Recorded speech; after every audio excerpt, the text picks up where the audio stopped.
Once again, I remind us that the scriptures tell us, my people perish or are destroyed for a lack of knowledge.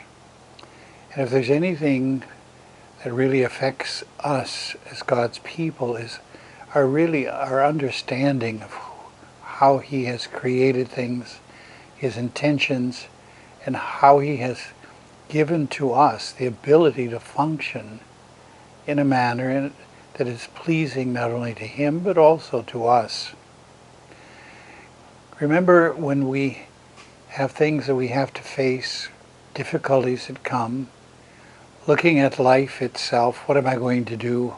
What's going to be my profession, my life patterns? It should be based on the fact that from the very beginning of time, in our creation, we were created in the image and likeness of God and blessed by Him to be fruitful and to multiply. This should be a heart attitude. This should be something that is so deeply entrenched within us that we know in everything that we do that it's coming out of this foundation of my creation. God doesn't create things that are temporary or things that are weak. He creates things with tremendous potential. The sun, the moon, the stars, the earth, all these things tremendously created. Look at the earth itself. All that is needed in life is encompassed within the foundations and the boundaries of earth. Everything is there. Man doesn't understand this, and he comes up with all kinds of theories and things that it's going to fail or this or something else. The scriptures tell us very positively the earth will never be destroyed. The positive thing of God is that what He's done, it's been done forever. Look at the oil itself. How much oil and how many generations has it been used, and yet it's still there. Or the water supply, or the ability for the ground to bring forth the vegetables and the fruit that we need. It's all there. This is a tremendous thing that God has done from the very beginning of time. Created, and it didn't have to be adjusted, didn't have to come up with plan B. It's there. It's the way that God intended it to be, and it's the hope that we have even in our lives, because we were created by God. He breathed His breath into us, His very spirit He dwelt with us. He gave to us so that we could be like Him, in the image and likeness. We're not Him. We may not be able to do the same things He did, but we are a creative people. We are a people that God has given much to in ability and potential. And even when we have failed Him, He doesn't give up on us. Adam and Eve failed, turned their authority over to the enemy. The enemy has ruled since that time. Christ came to reestablish in us an ability and a power so that we can conquer and overcome. He didn't destroy the enemy. The enemy is still around, but He took away his power by simply conquering the things that he thought he was holding. One of those things was death. The enemy brought death into man's life. Christ died, and then on the third day He was resurrected. He came back to life to conquer death, so that death no longer has its power to hold us. And Jesus said to us, even if you die, you live.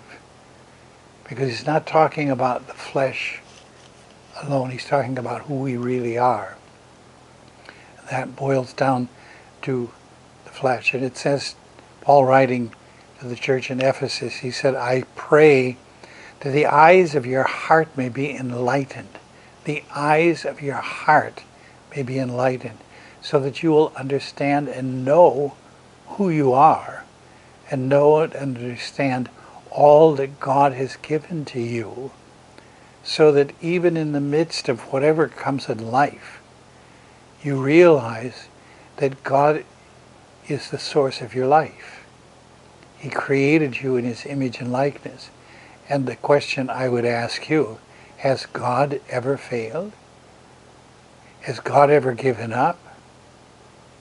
You see, there's a pattern there that it's been shown to us so that we can follow or be established in all that He is. We have a tendency in our humanity to be weak, and yet God has given to us the power and the strength that we need to be able to conquer and to overcome. And so we look at this and we see that the prayer of Paul at that time in the New Testament, I pray that the eyes of your heart may be enlightened, that you can see. Who are you? Have you ever stopped to think, who am I? Normally we look at our family life, or we look at our nationality. We limit these things to who we are. We're thinking that these things, this is it. But it isn't. Those things are there, they have an effect, but yet the major effect on our life is the fact that we have been created in the image and likeness of God. And we would not be alive if it wasn't for that image and likeness, because life comes from God. He is the one who has established it, and He has given it to us, and its power and ability is to help us to realize that all these things are supposed to be under our dominion. The enemy may come against us. Jesus said that, the Satan may bite the heel, but we will crush his head. So therefore, the enemy is not more powerful than that which God has given to us. Scripture says, if I am with you, who can be against you? So we look at these things, we see the greatness of God. How have we been overcome? How have we lost sight of this? In 2 Corinthians, it tells us in the 4th chapter, the God of this world, and that is a small g, the God of this world has blinded the minds of the unbelieving, that they might not see the light of the gospel of the glory of Christ, who is the image of God. We have lost sight of the gospel of the glory of Christ. The glory of Christ is within us. It has been given to us. He has crowned us with glory and with honor. And it comes through Christ.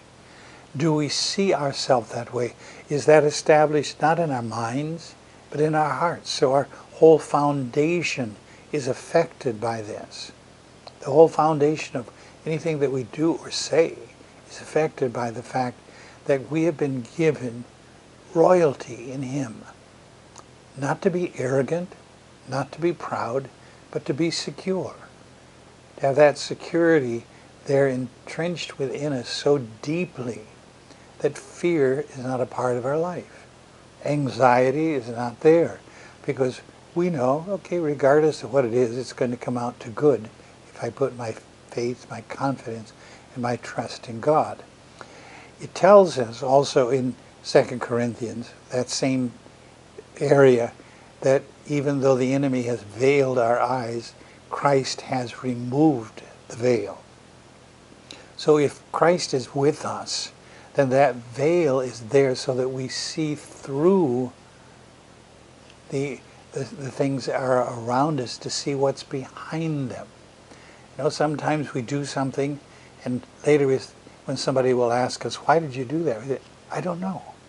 It comes out of our heart, our being, that the things which we really value the most are established there, and they become then the very source of the things that we do, or things that we think, the things that we say. Also in that same area of Corinthians, it says, look not at the things which are seen, but at the things which are unseen. In the beginning of that, we think, well, what do you mean? How can you see the unseen? But it's the unseen that really has the power to give us the ability. Our thoughts are not seen. We don't see them. The things that we think, the things that we dream, we don't see them with natural eyes. Those are things that are within us, and those things within us have tremendous power. Our likes, our dislikes, they're not seen. They are part of who we are. And people know us by those things that we are, not what they necessarily see, but what they can evaluate from the way you act, the things that you choose to do, the things that you want in life.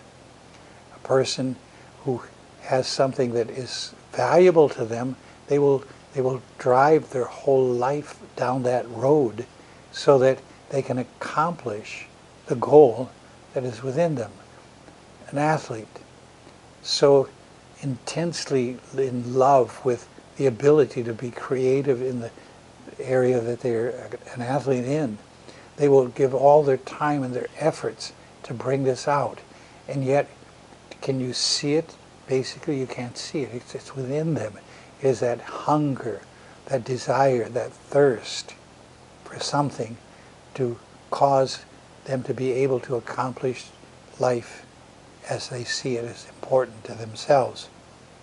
So we're told not to look at the things that we see, because the things that we see are only the evidence of the things unseen. In Hebrews 11 it says, faith is the substance of things not seen, and it is the conviction, it is the substance of things hoped for, and the conviction of things not yet seen. I know it will be. I don't see it yet, but I know it will be. When someone is coming, you're not sure that they're going to be able to arrive. Maybe they're flying from another country, or they're driving from a different place. They said they're coming. We hope, we have the faith that they are coming. We can't see it, but yet the evidence of it is the fact we believe it will be. They will arrive. And so we prepare for it. And yet it's something that we have not seen. We did not see them on the way. We heard that they were coming, but we didn't see it. But we believed it. And it was something that is within us that brings this out. Also in the same area in 2 Corinthians it says, for God who said light shall shine out of darkness is the one who has shown in our hearts to give the light of the knowledge of the glory of God in the face of Christ. Now notice this is the gift of God. He has placed within us, He's shown into our hearts the glory of the light of the knowledge of Christ. What did Christ do for me? What is the effect on my life by what He has done? Colossians deals with this very clearly to tell us the things that are with us because of Christ, and what we are because of what Christ has done. Those things belong to us. They are ours. We didn't see it happen, but yet it has been given to us, and it is a matter of us believing it and receiving it so that we can then hold firm to it, and it can bring into our life the things that are needed. Christ bore stripes for our healing. That healing belongs to us. And that healing is in the heart of man. And if we believe that there's an ability to overcome whatever might come our way in the way of sicknesses and disease. I have a book here that is entitled The Inner Pulse, written by a medical doctor. Doesn't claim to be a Christian, but yet he goes through this and he said this is the secret of the code of healing in sickness and health. And he shares how that in his practice he's dealt with people who have very serious diseases, fatal diseases or conditions in their body. and how he says how two different people will handle them differently. Both not given a chance to live. One will die, but the other one doesn't die, but instead he heals and he rises up. And he said it's something that comes out of the inner man. That's why he calls it inner pulse. He doesn't understand that it's the heart which has been given this ability by Christ. He bore stripes for our healing that belongs to us. And that inner pulse, if we can tap into it and have confidence in it, faith is the substance of things not seen, but yet hoped for, and the evidence of that which will come. Yet I haven't seen it, but I know this is what God gave. But it's based on the fact that the heart has been prepared to hold firm that confidence and that trust in God, not to give up on the circumstances, not to let the thing that's overpowering us at the moment rule. God did something for me, and because of what he's done, I now have the ability to conquer this. Greater is he who is in me than he who is in the world. That is the ability that God has given to us, created in the image and likeness of God. He cares for us that much that if we are really preparing ourselves, we can come to that point where we can see this as our own. The heart above all else is more important. And God shines through our heart into our life. In Proverbs, the 4th chapter of Proverbs, it says, above all else, guard your heart with all diligence, for from it flows the springs of life. From the heart. We are trained in the world we live in that we have to bring these things, we have to do them to make them ours. We are the ones, we have to prepare ourselves to do this, to do that, and do all these things. And yet, according to Scripture, that success in life comes out of the heart. It's a spring of life. It's a spring. It's a river of life in some translations. It's that which God has given to us and that which belongs to us in him, if only we will hold firm in it. And if we prepare ourselves, we've got to prepare ourselves. How do we prepare our faith? Faith comes by hearing and hearing and hearing. Hearing what God has done and putting our confidence in it, where eventually it becomes that which we know. It's true. You can't change me. You can't change me. You can't deceive me. I know this is true. In the wilderness, when Christ was tempted, after 40 days of fasting, he was hungry. The enemy comes to him with a rock and says, turn this rock into bread so that you can eat. You're hungry, you need to eat. But Jesus knew that the enemy was there to deceive him. He knew that it would not turn to good if he followed what he said. And so his response was, knowing what God had created and what God had set as a standard, that God had said, man shall not live by bread alone, but by every word that comes out of the mouth of God. And so he refused, even though his outer man was hungry, he knew from the inside that if he took that, it would be more destructive than beneficial. He would have been submitting himself, as Adam and Eve did, to the deceptions of the enemy. And out of the heart you get the understanding what's behind what's going on. Jesus could see the motive of what the enemy was doing. The enemy wasn't concerned about the fact that he was hungry. He wasn't concerned about that at all. He didn't care what happened to Jesus as far as his hunger is concerned. What he wanted him to do was to submit to him, to listen to him, and to follow him rather than waiting on and listening to God. Now, when the temptations were finished, says the angels came and ministered to him. So he had to hold firm in that which he knew was true out of the heart. Yes, his flesh was hungry. Doctors will tell you that when you have fasted for 40 days, that you come to a point, a very vital point, where that if you go beyond it, it may not be exactly 40 days, but around that time, when you go beyond it, there's no return. Christ was obviously pretty close to that particular situation, and the enemy knew this. And so the enemy thought, okay, if I can just get him to do this, then he'll belong to me. He knew the motive behind. What is behind what we do? Do we really understand our motives? Those motives come out of the heart. They should come out of the heart. They should be that which is the foundation of whatever we would do and whatever we want done. And so we look at these things and we begin to understand there's something God has given to us which is far greater than the things around us, the things that we can prepare. Science wants us to do it their way. Not always wrong, but what God has given to us is by far more powerful if we listen to him and we follow what he will say to us. If he has established something, that will be what is ours.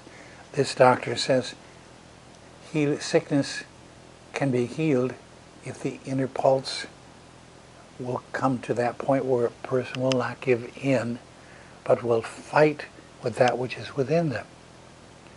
If you know that by the stripes of Christ, healing was given to us, then would it not be that which we would hold firm to, rather than listening to the cry of the flesh and pain, the situations of sickness and disease?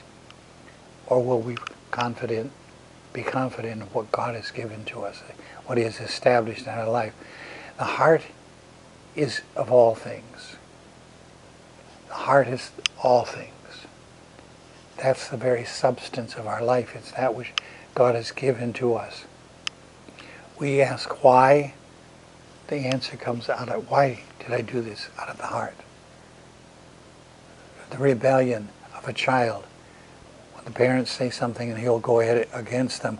Why? Because in the heart there is still this, that which the enemy has been able to place there, that it can rebel against parents. So we have to be aware that God is the substance of that which it should be, the substance of everything that's in the heart.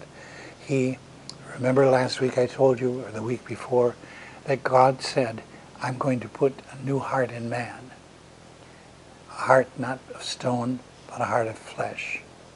And I will put my spirit within him to also give him the ability, the potential to follow my principles and to walk where I have intended them to walk. In Deuteronomy, the Old Testament, it says, love the Lord with all your heart. Here again is a foundation that if that's our love, we let that be the most important thing. I want to make sure that I'm pleasing God, I'm being obedient to him, following his ways. That's the love that he wants us to have in our heart for him. And when we look at the things we've done, thinking that we have done things well for God, Scripture says God doesn't judge the outward. He judges the heart. Why? Did you do it for me? Did you do it because of what I have set as a pattern for your life, the principle of life? That's what we are judged by. We may make mistakes, but if the heart is right, if the heart belongs to God, and we are following his principles, even in that moment when that mistake may take place, he looks at the heart. He judges the heart.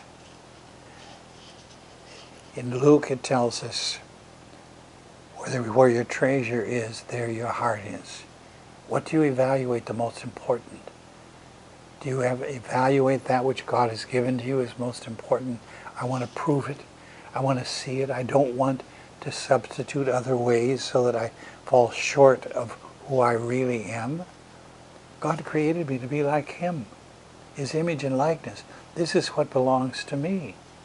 This is mine.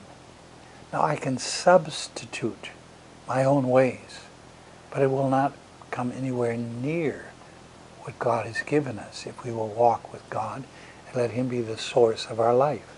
He will bring out the evidences of things that are put where He wants them to be, so that we are benefiting life in its fullness in Him. Where your treasure is, that's where your heart is. If we spend time with God, if we communicate with God, if we study His Word, letting Him be the source of that which is our life, we will then find that He's within our heart, and out of the heart will flow that which He has given to us. But many people don't understand His Word. They don't follow His Word. They haven't taken time to really study it and know it. Doesn't mean you have to know the whole thing, but your intensity is toward knowing Him. And if you know Him, He will follow in bringing forth that which is of Him. Trust in the Lord with all your heart, Proverbs tells us. Trust in the Lord with all your heart, and lean not on your own understanding. We don't want that to be interfering with what God has given to us. We don't want that to be that which hinders that which He's put in our heart to flow. He's given much through Christ for us. Christ came to destroy the works of the enemy. The enemy had caused our heart to be hardened to the things of God. Hardened so that we were walking in darkness, in difficulty, in stress and strain. But God sent Christ to change that. He wiped away the old, and He put within us a new life. The old is passed away, and behold, all things are new. And if we walk with Him, we put our life with His, we then find that those things that He has given to us are more powerful than anything could ever be, and will bring forth an ability that is greater than what we might think, our potential. As the doctor talks about these people who he has served, who's been a part of their life in the hospital, at a point of death, he can't do anything more for them. There's no more medicine that can help. There's no more artificial things that they can give. And he would say, yet this person, for some reason, overcame. They came out of that situation. They rose up and they walked out of the hospital alive. He said, they shouldn't have lived according to what I understand. The way I've been taught, they can't live. They've come to an end of life. But yet, because something within them, he calls it the inner pulse. I would call it the flow of life from the heart. God has put all these things in our heart. In the weeks ahead, I want to share with those things with you that He's placed within us, which belong to us, which we should be using daily in our life. It should be that which we establish life with. And it's that which God has given to us. So I want us to be different than what we've been, the failures and the fears, the anxieties, setting them aside and keeping the confidence and faith in God. And so I encourage you, listen, pay attention, and find out whether I'm telling you the truth by looking through the scriptures. I give you the references. Find out if that's true. Don't just trust me. Prove it for yourself, because God will show it to you so that you can have that hope and that in you. In the weeks ahead, I'll share more so that we can prepare ourselves to be what God wants us to be. And until then, be blessed in Him.